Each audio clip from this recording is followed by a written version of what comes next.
Daniel అనే వ్యక్తి నన్ను జైలు నుంచి రిలీజ్ చేయించింది జగన్మోహన్ రెడ్డి. నా వెనుకున్నది జగన్మోహన్ రెడ్డి. జగన్మోహన్ రెడ్డి కోసం పనిచేసిన లీగల్ టీం నా కోసం పనిచేసింది అని డైరెక్ట్గా ప్రెస్ మీట్లో చెప్పాడు. అయితే అంత గొప్పగా ఈయన బయట తీసుకురావడానికి ఈ రాష్ట్రం కోసమో దేశం కోసమో పోరాడిన మహావీరుడైతే కాదు అతను. ఈ రాష్ట్రంలో ప్రజల కోసం ప్రజల తరపున మాట్లాడిన ప్రజా ఉద్యమకారుడు కూడా కాదు. అయితే మరి ఇలాంటి వాడిని సాక్షాత్తు ఒక మాజీ ముఖ్యమంత్రి ప్రస్తుత పులివెందుల ఎమ్మెల్యే గారు ఎంత ప్రేమగా ఎంత కేర్ చూపించి వాడిని బయట తీసుకురావడానికి గల కారణం ఇంతకీ ఈ బోరుగా డానియల్ అనే వ్యక్తి చేసే పని ఏంటి, అతను ఎందుకు జగన్మోహన్ రెడ్డికి నచ్చాడు, ఒకసారి అతను చేసే పని ఏంటి, అతని పెర్ఫార్మెన్స్ ఏంటి అనేది కూడా ఇంకో వీడియో రూపంలో మీకు చూపిస్తానండి.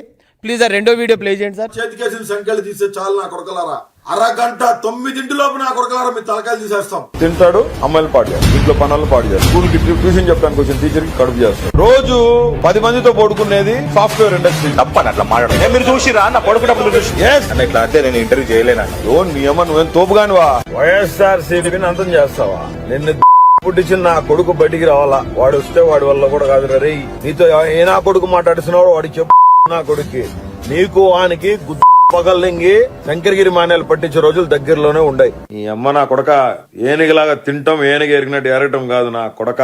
నీ అమ్మ లఫు కొడక, నీ అమ్మ నా కొడక. నువ్వు మీ అయ్యకి పుడితే నా కొడక నీ నేలకి కొయ్యకపోతే నా పేరు బోరుగడ్డ అనిల్ కుమార్ కాదు. దమ్ముంటే నువ్వు పుట్టిన నా కొడుకు అయితే ఇక్కడ ఆంధ్రప్రదేశ్ లో ఒకటి ఆడికి పడితే పోయి ఆడికి పోయి వంగుంటది. అది పెద్ద బ్రోతల్. యూకేలో బ్రోతల్ కంపెనీ నడుతుందని చాలా మంది చెప్పారు. ఇంట్లో హ్యాంగర్ కి తగిలిచ్చిన సొక్క వేసుకుని బయటకు వస్తే అన్ని తెగిపోతాయి. అన్ని ఆ తర్వాత నీ పిల్లల్ని, నీ ఇంట్లో ఉన్న నీ పిల్లల్ని ఎతికి మరీ నాలాంటి అప్పు చెప్పాలా? దేనికి? అర్థమైందిగా? రా పుడితే ఇప్పుడు సీఎం ఆర్డర్ ఇస్తే అబ్బాయి కొడుకు నేను లేపుతా.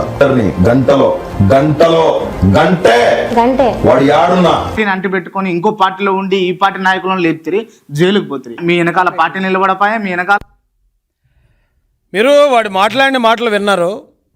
ఇంకా చాలా మాటలు మేము కట్ చేసామండి. చాలా మాటలకి బీప్ వేసాం, బీప్ సౌండ్. ఇంకా అతను మాట్లాడిన మాటలు కుప్పలుగా ఉన్నాయి, దాచాం. ఇలాంటి వాడిని అర్జెంటుగా జగన్మోహన్ రెడ్డి తన లీగల్ టీంని పెట్టి బయటికి తీసుకురావాల్సిన అవసరం ఏముందని ఈరోజు ఆంధ్రప్రదేశ్ ప్రజల తరపున నేను జగన్మోహన్ రెడ్డిని ప్రశ్నిస్తున్నాను. నిజంగా జగన్మోహన్ రెడ్డి మీకు చిత్తశుద్ధి ఉంటే వీడు మాట్లాడిన మాటల వీడియోలు మీ ఇంట్లో ఉన్న మహిళలకు వేసి చూపించే దమ్ము మీ జగన్మోహన్ రెడ్డి గారికి ఉందా అని నేను అడుగుతున్నాను. ఏమి ఈ రాష్ట్రానికి ఏం మేలు చేశాడని మీ సాక్షాత్తు మీ లీగల్ టీంను ఉపయోగించి ఇలాంటి క్రిమినల్ గాడిని, ఇలాంటి రౌడీగాళ్ళని మీరు ఎందుకు బయటికి తీసుకొచ్చి ప్రజల్లోకి జనజీవన స్రవంతుల్లోకి ఎందుకు మీరు కలిపేస్తున్నారు? ఎందుకు నేరాలను మీరు ఈ రకంగా ప్రోత్సహిస్తున్నారని నేను డైరెక్ట్గా అడుగుతున్నాను. అందుకే మిమ్మల్ని ఈ జగన్మోహన్ రెడ్డి అనే వ్యక్తిని స్టార్టింగే నేను ఈ రాష్ట్రానికి ఒక గోండారాజుగా, ఈ రాష్ట్రానికి ఒక మాఫియా డాన్గా అందుకే అభివర్ణించాను. ఆ వీడియోలు ఒకసారి మీ ఇంట్లో ఉన్న మహిళలకు చూపించండి. ఇలాంటి పరిస్థితుల్లో ఎందుకంటే జగన్మోహన్ రెడ్డి గారు ఇప్పుడు ఏమి అర్జెంట్ వచ్చేసిందని అతన్ని ఇమీడియట్గా మీరు బయట తీసుకురావాల్సి వచ్చింది. అతను ఈ రోజున ఇప్పుడు ఇది బయటపడిన వెంటనే ఓ 4-5 వైసీపీ కార్యకర్తలు అని చెప్పి బయటకు వచ్చి అతను మాకు సంబంధం లేదంటున్నారు. ఎవరికి సంబంధం లేదు? ఆడు వైసీపీ కార్యకర్త కాదా?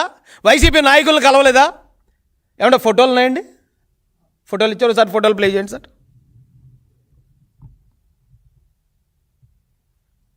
అది చూడండి, ఎవరో కొడాలి నానితో అంత క్లోజ్గా వెళ్ళి మాట్లాడుతున్నాడు.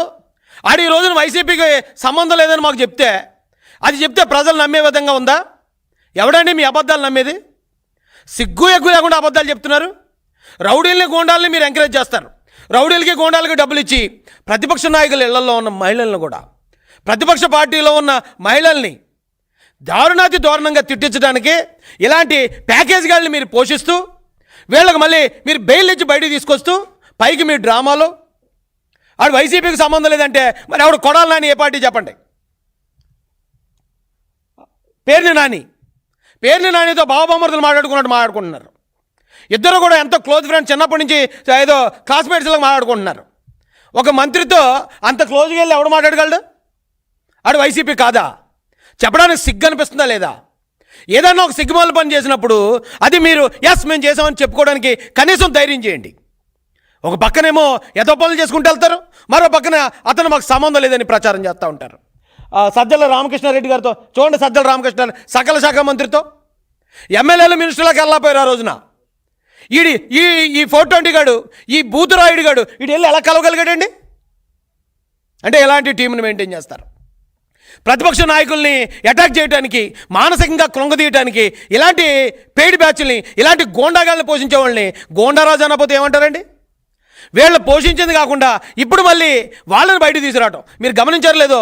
ఇందాక ఫస్ట్ వీడియో చూపించినప్పుడు అతను చెప్పింది ఏంటంటే, లీగల్ టీము కేవలం ఈ రాష్ట్రంలో ఇద్దరి కోసం పనిచేసింది. జగన్ లీగల్ టీము ఒకటి నా కోసం అంటే బోరుగడ్డ అనిల్ కోసం, రెండోది సీతారామాంజనేయులు అంటే ఒక పోలీస్ అధికారి కోసం. అంటే జగన్మోహన్ రెడ్డి అనే ఒక గోండారాజుకి ఇక్కడ ముఖ్యమంత్రి పదవి ఇస్తే ఇలాంటి గోండాగాళ్ళనే కాదు పోలీసులను కూడా అతను రౌడీజానికి ఉపయోగించుకుంటాడు అంటానికి ఇంతకన్నా ఆధారం ఏమైనా కావాలా?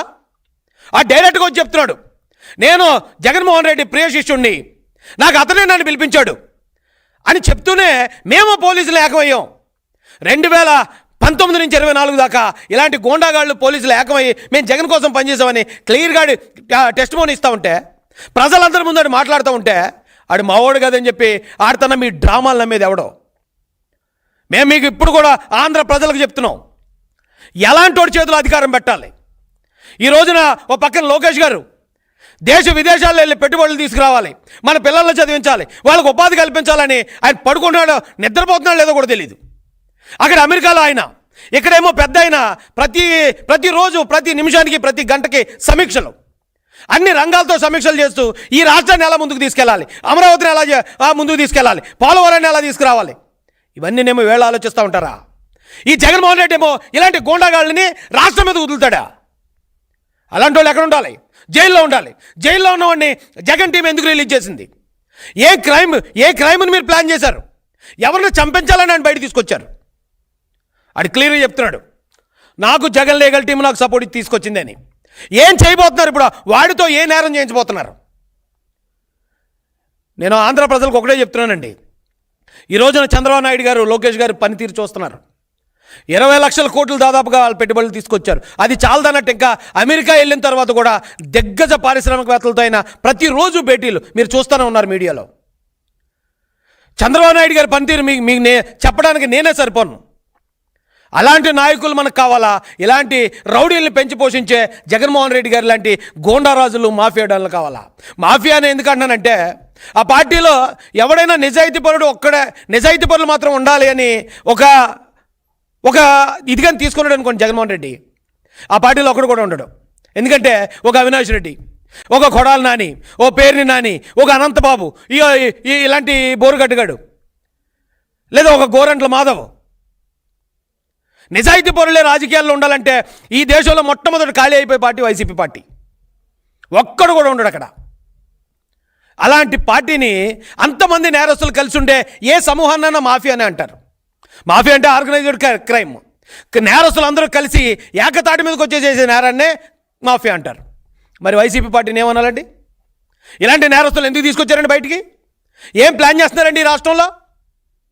వాళ్ళు ఇక చంద్రబాబు నాయుడు గారు, లోకేష్ గారు ఏమో రాష్ట్రం కోసం వాళ్ళు పనిచేస్తూ పోతుంటే వాళ్ళని ఇరుకుని పెట్టడానికి, వాళ్ళని ఏదో విధంగా విమర్శలుగా పాలు చేయడానికి సిగ్గు అనిపించట్లేదండి? ఈ రోజున ప్రజలను అడిగితే చెప్తున్నారండి, జగన్మోహన్ రెడ్డి గారి పేరు చెప్తే ఒక అనంతబాబు గుర్తొస్తున్నాడు, లేదా ఒక అవినాష్ రెడ్డి గుర్తొస్తున్నాడు, లేదా ఒక బోరుగడ్డ అనిల్ గుర్తొస్తున్నాడు, ఓ వర్రా రవీందర్ రెడ్డి గుర్తొస్తున్నాడు, లేదా ఒక మాలపాటి భాస్కర్ రెడ్డి గుర్తొస్తున్నాడు. ఇలాంటి బూతురాయిళ్ళు ఈ రాష్ట్రంలో ఉన్న స్త్రీలని, మాన ప్రాణాలని బజారుకి ఇచ్చే బూతురాయిలు గుర్తొస్తున్నారు. చంద్రబాబు నాయుడు గారిని, లోకేష్ గారిని గుర్తు చేసుకుంటే ఒక రామ్మోహన్ నాయుడు గారు గుర్తొస్తున్నారు, ఓ పెమసాని చంద్రశేఖర్ గారు గుర్తొస్తున్నారు, ఓ సానా సతీష్ గారు గుర్తొస్తున్నారు. ఇలాంటి యువ నాయకులు ఈ రోజున రాష్ట్రాన్ని ముందుకు తీసుకెళ్లే విధంగా గొప్ప గొప్ప నాయకులు గుర్తొస్తున్నారని రాష్ట్ర ప్రజలు చెప్తున్నారు. ఎవడెక్కడ నేరస్తుడు, ఎవడు మాఫియాడాను, ఎవడు గోండారాజు అనేది మేము చెప్పక్కర్లేదండి, డైరెక్ట్ ప్రజలు చెప్తున్నారు. ఈరోజు ఇలాంటి వీడియోలు మీ నిజస్వరూపాన్ని రోడ్డు మీద ఒక రకంగా చెప్పాలంటే బట్టలు ఓడదీసి నిలబెడుతున్నాయి. మీరు చేసే పనులే ఇవే, మేము చేయలే, ఇవే మేము చెప్పించలేదు, మేము చెప్తే చెప్పేవాడు కాదాడు. ఈ రాష్ట్రాన్ని దాదాపుగా 19 నుంచి 24 దాకా శాంతి భద్రతలు లేకుండా ఒక గోండాలో రాక్షసులు పరిపాలించినట్టు పరిపాలించారు. ఇప్పుడే రాష్ట్రం గాడిలో పడుతుంది.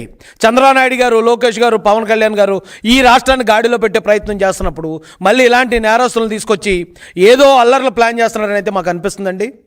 దీని మీద పోలీసు వారు కూడా అప్రమత్తంగా ఉండాలి అని వారిని కూడా రిక్వెస్ట్ చేస్తూ ఈ అవకాశం ఇచ్చిన పెద్దలకి ఇచ్చేసిన మీ అందరికి కూడా హృదయపూర్వక ధన్యవాదాలు తెలియజేస్తూ నేను ముగిస్తున్నానండి. Thank you so much.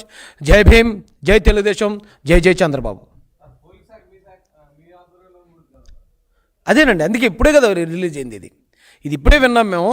అయితే ఇతన్ని జగన్మోహన్ రెడ్డి బయట తీసుకొచ్చాడు అనేది మాకు ఇప్పుడు తెలిసింది కాబట్టి అయితే ఏదైనా ప్లాన్ చేస్తున్నారేమో ఇప్పుడే మేము ఇమీడియట్గా అందరికీ ఆల్రెడీ అలర్ట్ చేయడం జరిగిందండి. ఆ విషయం ప్రజలకు కూడా చెప్పి కొంచెం అప్రమత్తంగా ఉండమని చెప్తున్నాను సార్.